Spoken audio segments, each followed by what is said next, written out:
Hey guys, it's QuickyBaby and welcome back to World of Tanks, and this time I'm playing in the Panzer Kampfwagen 7, aka the Panzer 7, which is a top tier German heavy tank. And it's the latest tier 10 vehicle in the game. Now I know I previewed this vehicle a couple of weeks ago, I believe, as it was released in patch 9.17.1. And so I'm not really going to go heavily into the details of this vehicle, and if you want to find out more about it, I suggest watching that video first. This is going to be focusing more on mines, an immense challenge as we're going to see at the end of the game. And also something that Phil told me, and Phil said that he doesn't really like playing mines in a heavy tank. And I thought about it quite a lot, and I can totally understand where he's coming from. Quite often with mines, especially when there are 3 artillery on the enemy team, including 2 top-tier artillery in their tier 10 self-propelled guns, it does feel a little bit annoying to be playing in a top-tier heavy tank.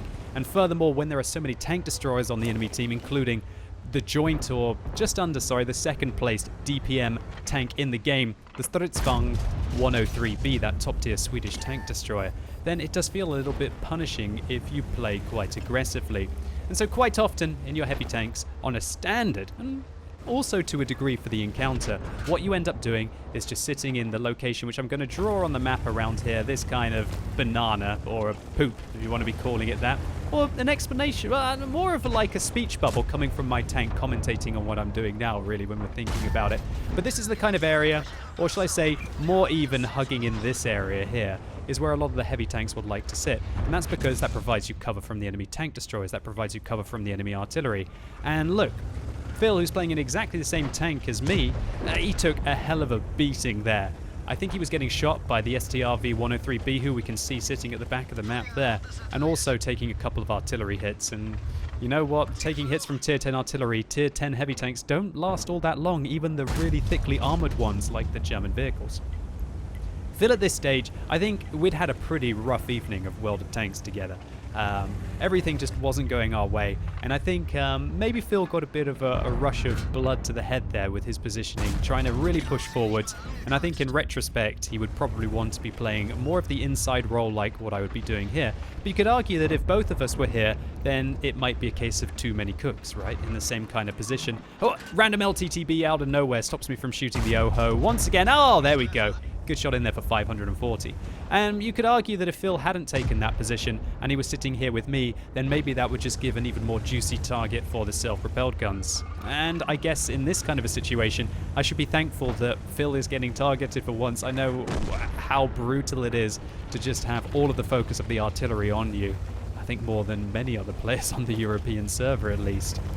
So far, the Panzer 7 hasn't really done anything spectacular. We put a couple of rounds into a bottom-tiered heavy tank. That certainly isn't going to win us any games. And yeah, there we go. 1,056 damage done. Sorry, 1,056 damage done. But one thing that was absolutely bizarre about that is we got hit by every single self-propelled gun. Look, we blocked an armor-piercing round from the GWE 100. That would have done 1,550 damage to us. Then that followed up by getting hit by the other 2 self-propelled guns. And look at the difference in the calibers and how they work against the thick German armor. I don't use a super heavy spall liner on this tank, by the way. The one from the Lorraine, which uses a 155mm caliber shell, did 232. However, the shell from, I think that's a 240mm gun on the T92 on the enemy team, did over 1,000.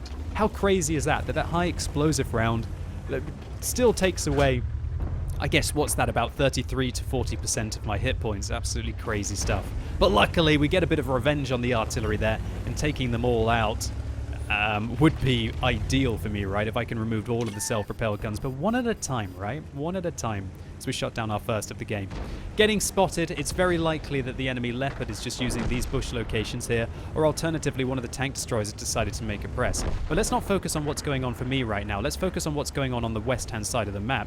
2 of our tier 10s and a tier 7 light tank just pushed into a TVP. The TVP on the enemy team finishes off the LTTTB. LTTTTTB. There we go. Okay, God, that was a bit of a stammer, wasn't it? And also the Bat Chatillon 25T on the enemy team. And it looks like the Leopard is just letting him reload. He is allowing the top-tier Czechoslovakian auto-loading medium tank to be able to reload his rather, I guess it's like a bursty clip really on that. 100mm autoloader 4 rounds, 320 alpha damage with 1.5 seconds delay between the shots. And unfortunately, it looks like that TVP was able to take down all 3 of those players. Well, good play by him. He certainly secured that flank, and it totally changed the outlook of this game.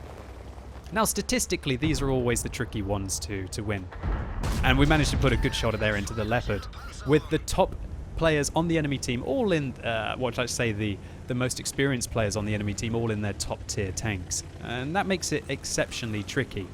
But luckily, I noticed that there was no point in being around that east anymore, and I thought after the TVP just massacred those fellows that we needed to have some more pressure towards the middle of the map. And also by sitting in that location, all it would take is another shell from the T92 or alternatively the GWE 100 on the enemy team to pretty much remove all of my hit points. And I think the enemy are starting to feel very confident right now, because that is a top tier Swedish tank destroyer who's just positioned himself up on the top of mines.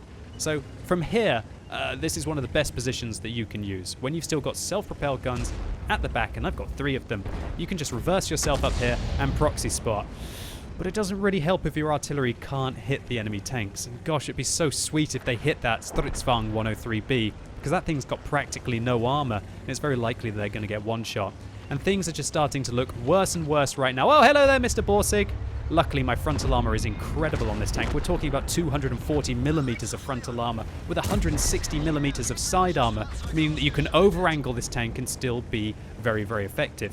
If you're angling this thing perfectly, you've got about 300 millimeters of effective frontal armor until they hit the triangle on the side. But look at my full preview of this vehicle if you want to know more about that.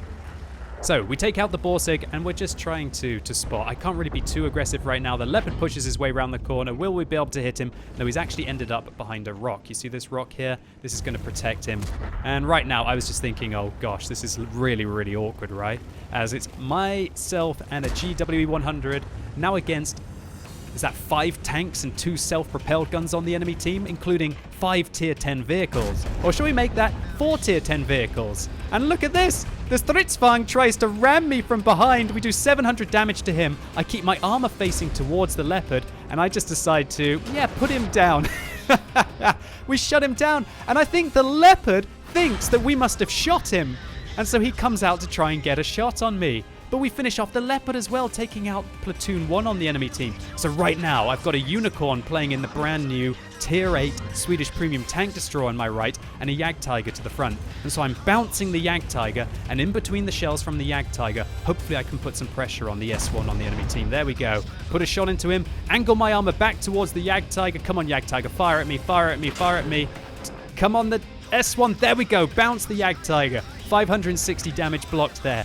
Now we hopefully can finish off the S1. Yeah, there. Now he's down. How many tanks is that? 4 killed in a row? 2 self-propelled guns and a full health Jagdtiger, that tier 9 German tank destroyer. We ricochet him again. I want to keep my butt in cover right now because otherwise the artillery might be able to get a shot in me. But I've got to move. I wasn't able to spot the Jagdtiger right there, so I want to try and advance up. We put 1 through his upper plate and angle our armor again. He ricochets off our side armor, I believe, there. And when you're angling like this in the Panzer 7, this has got some of the best frontal armor in the game. And so I'm just baiting shots from the Jagdtiger here, and he can't see through the bushes. He tries to fire once again, I guess at my lower plate, but he misses and he hits my tracks. That spaced armor will also help me from the tracks to be able to absorb his shells. And remember, he's got the top gun right now. He has 270 millimeters of penetration, and he's still unable to go through the front of this tank. How many have I ricocheted from him now? 1, 2, 3, 4 that we've seen. We ricocheted probably 1 from the S1 before that. We bounce him, but we're unable to get the next shot. 560 alpha damage on this tank, but we don't have time to shoot him because the GWE 100 tries to come around the corner, back angling our armor towards the Jagdtiger. Right now, this should be a 50-50, a coin flip, whether we're going to kill the Jagdtiger with our next shot. Now up to 7 kills, 5,700 damage dealt. He misses us right through the upper plate, and a low roll, would you believe it? 438, leaving the Jagdtiger on 108 hit points and still in this game. We should have been able to do, with those 4 shells, gosh, what is that? That's 2,240 damage to the Jagdtiger, well above his 2,100 hit points. But 4 low rolls meant that we had to actually put 5 shells into him to be able to take him out. Oh, nearly kind of rolled my tank going up the hill there a little bit. And we've managed to get through our 1 versus 7, killing 6 enemy vehicles. And now it's just a 1 versus 1 with a T92. What a round for the Panzerkampfwagen 7 here. How much damage have we blocked? Over 7,000 damage by keeping the thick part of our tank to our opponents, or using a position where we can avoid the artillery. What a crazy round so far, but it's not over. So right now what you see me doing is just going around the corner a little bit, exposing the front of my tank, and then pulling back, because remember, there is a delay on your sixth sense activating. And so you want to make sure that you give yourself enough time to be able to pull back around the corner, and if it goes off, then at least you can figure out where the artillery is. And if my sixth sense did go off right now, I would not be going around the corner. I would hightail back. I would probably try and go on top of the mines. But I was sure, considering that the GWE 100 came from this way, that maybe, as they're in a platoon, maybe they were trying to coordinate and the T-92 was going to make his way around this way. But he's backed off, if he was coming around the east of the Hill of Mines. And he's nowhere to be seen. And this is just clench the buttocks kind of gameplay right now. You're on 8 kills, you're on 266 hit points against the biggest gun in the game that is capable of splashing you from pretty much about 8 meters away. He just has to hit in an area pretty much like this around my tank to be able to finish me off right now. And so one thing that's very important that I didn't stress there is you always want to try and use the edges of the mountains to be able to advance towards your opponents. And then what I notice here is that I might slightly be out in the open, but what I want to do is try and reach this bush. That's the reason why I didn't want to go around the inside here. This bush will give me cover, because of course, if the T-92 has not left base, then he's going to be sitting in maybe this kind of corridor around here, maybe here, possibly be sitting around here, but we don't manage to spot him. So right now, the worst thing that I could do would be able to go into the cap circle, unless, of course, I wanted to cap. But right now, I still feel like I might have a chance to be able to ambush him. Unfortunately, this tank is so fat that I was unable to avoid knocking down the trees there. So I have a quick look around the corner. Don't want to expose too much of my vehicle. And remember that you've got a 15 meters proxy spotting aura around your tank, and so I'm trying to make use of that. Go around the corner. T-92 couldn't be there because I had a look anyway. And so right now there's no chance that he's going to be in the corner. No point in even looking around there. I realized he is not going to be here. So let's turn our tank around. We're slowly but surely eliminating the locations that the T-92 could be. So right now I felt with 2 minutes and 30 seconds left on the game, and you take 1 minute and 40 seconds to be able to cap, I need to force him to come to me. And so I'm thinking through as many of the different locations that the T-92 could come from.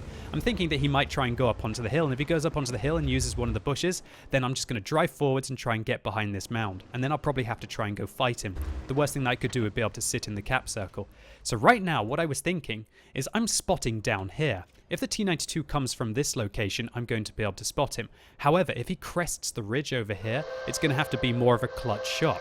I will probably spot the T-92 before he spots me. That's why you never go near trees, you never go near rubble in the enemy base, and you never sit in bushes. You want to sit in the open, as far away from those kind of things as possible, because where am I going to splash if I need to blind fire as an artillery? I'll blind fire here, I'll blind fire here, I'll blind fire here, I'll blind fire here. So right now I'm just thinking that the T-92 probably is going to come from the east, but then I switch my gun back towards the west because I realize I will spot him if he comes down here, and I'll have to fire clutch at him if he comes up over this ridgeline here. 36 seconds left on the game. I'm contesting a Kolobanov's medal at tier 10 against 7 opponents. I've never got a Kolobanov's at tier 10 before. Will this finally be the replay where we manage to nail one? 20 seconds exactly. There's the T-92. So how do I react? Okay, he's not cresting the ridge. The first thing that I need to do is to go in a line along his aiming. What you don't want to do is drive at the T-92 or away from the T-92. I want to get over here and get behind this rock. This rock will hopefully provide me with safety. And there you go. He misses, hits the dirt, doesn't hit me. I couldn't, in my opinion, have played that any better at the end of the game. And with not enough time to be able to cap, you could argue, well, why don't you leave the cap circle and go and try and chase him? Well, the T-92 was last spotted on this corner. He could run there. He could run there. I'm not going to be able to catch him in 48 seconds. If I was a light tank or a medium tank, maybe I could, but not in the top tier German heavy tank, the the Panzer 7. And it's these little things at the end of the game that really only come from experience playing World of Tanks, not to hang around anywhere where the artillery is likely to blind fire. And that maneuver at the end of the game, when I quickly established the T-92 was only trying to spot me and pull back down the ridge to be able to shoot me, to go and then try and get into any cover that I can, even in an open cap circle like this, that enabled me to take down my first Kolobanov's medal at tier 10 of all time. So I was really chuffed to get the ace tanker in the Panzer 7 because I've only had this vehicle for a few days, since last Sunday to be exact. A Radley Walters medal for our 8th kills, a Kolobanov's medal for standing alone against at least 5 opponents, in this case 7, a Steel Wall medal for the 7,130 damage that we blocked, high caliber for 6,300 damage, an Invader medal as well for capping the enemy base. This was one of the most well-rounded games I think you could have in your top tier German heavy tanks, and we even make a bit of profit too. I didn't fire any APCR rounds until the 1 versus 7, but at that point I had more than enough to think about. And the more that I play the Panzer 7 and understand its little details, the more I seem to be enjoying it. Sure, this vehicle has some pretty awful DPM for a tier 10 tank, but the armor just keeps you in the game for long enough to be able to use it. And while I still think that the Maus is probably the best tier 10 German heavy tank in the current meta, you know what, I think the Panzer 7 is still a legitimate choice and might be a lot more fun for a player who wants to have a bit more mobility. And so hopefully all of you enjoyed this replay. If you did, please consider giving the video a like. And if you're watching this video as it's released on Sunday, it's time for another Tech Tree showcase. But today I want to do something really special. There is an incredible event on the European server at the moment, which is only for premium tanks. And so today I'm going to replace the Tech Tree showcase with a tier 8 premium showcase. And so come along right now on twitch.tv/QuickyBaby, where I'm going to try and play every single tier 8 premium tank that I own. And in my Tech Tree showcase style, I'll also do miniature tank reviews of the vehicles before I play them. And so if you ever wondered what the strengths and the weaknesses of all of the tier 8 premium tanks are, well, now's your chance. And so hopefully I'll see all of you right now on twitch.tv/QuickyBaby. And let me know in the comments what you thought about this round in the Panzer 7. And as always, thank you so much for watching. You've been epic, and hopefully I'll see you soon.